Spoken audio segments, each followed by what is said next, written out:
Alors le projet de cette crèche est né en fait il y a 2 ans quand j'ai visité dans l'église de la Chaux-de-Fonds Notre-Dame de la Paix une crèche qui avait été montée par un ami d'enfance.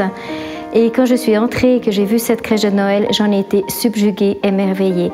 J'étais prise par le moindre détail qui émanait de chaque scène de vie. Et une porte était ouverte et je glissais mon regard à l'intérieur pour y découvrir un raffinement vraiment des plus exquis. Une fenêtre était ouverte et elle me renvoyait sur une rue à l'extérieur et encore plus loin.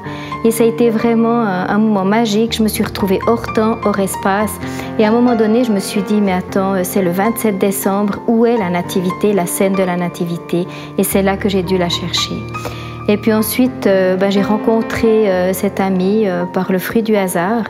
Et quand je lui ai dit « Viens faire rêver Yverdon comme j'ai rêvé devant ta crèche à la Chaux-de-Fonds », il m'a dit oui. Et c'est comme ça que cette crèche a pu prendre naissance dès le mois de janvier de cette année. Nous avons donc élaboré le plan où est-ce qu'on voulait mettre la scène de la nativité. On a voulu la situer dans un village entre la montagne et la plaine. Depuis le mois de janvier, nous avons construit les maisons à l'échelle des personnages et nous avons maintenu sa fameuse règle de 9. C'est-à-dire que les personnages mesurent entre 18 et 20 cm, ce qui peut donner une taille moyenne d'un homme d'1,80 m. Et donc tout ce qu'on achetait pour mettre dans la crèche, on le divisait par 9 ou on le multipliait par 9.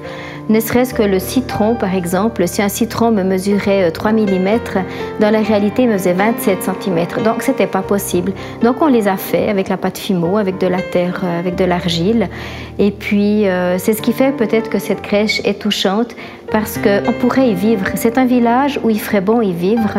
Et puis, ces maisons, on les a faites en bois, on a construit tous les meubles, on s'est amusé à prendre chaque personnage, sa composition et à imaginer le lieu de vie. On se disait, voilà, comment est-ce que tu verrais vivre ces boulangers?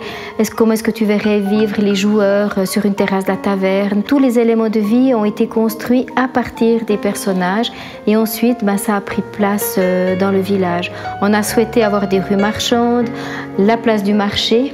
On a vraiment souhaité une place du marché très remplie, on peut presque entendre le bruit d'une vraie place du marché. Et puis de l'autre côté du village, il y a des rues plus calmes, plus apaisantes aussi.